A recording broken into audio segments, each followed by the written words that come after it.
आणि सागर बंगल्याची पोलिसांकडून पाहणी करण्यात आलेली आहे। जरांगेंच्या आक्रमकतेनंतर पोलिसांकडून खबरदारी घेण्यात येते। पोलीस उपायुक्त मोहित कुमार गर्ग हे सागर बंगल्यावर सध्या दाखल झालेत। सागर बंगल्याबाहेर नागरिकांना थांबण्यासही पोलिसांकडून मनाई करण्यात आली आहे। अधिक माहिती आपण घेऊयात। आपले प्रतिनिधी नंदकिशोर गावडे या ठिकाणून आपल्यासोबत जोडले गेलेत। नंदकिशोर,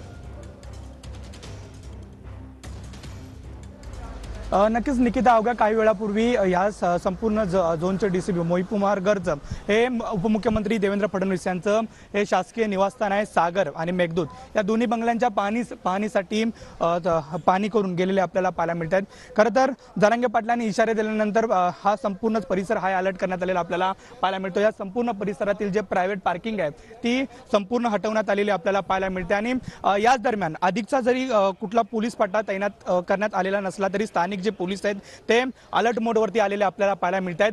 खरं तर जरांगे पाटलांनी इशारा दिल्यानंतर या संपूर्ण परिसरात जे पोलीस आहेत त्यांनी इथली जी रहदारी आहेत किंवा स्थानिक लोक आहेत त्यांनी या संपूर्ण दोन जे बंगले आहेत त्यांच्या परिसरात येण्यास मजाव केलेला आपल्याला पाहायला मिळतोय। आणि जर पाहायला गेलं तर माझ्या कॅमेरामॅनला विनंती आपल्याकडून तुर्तास धन्यवाद।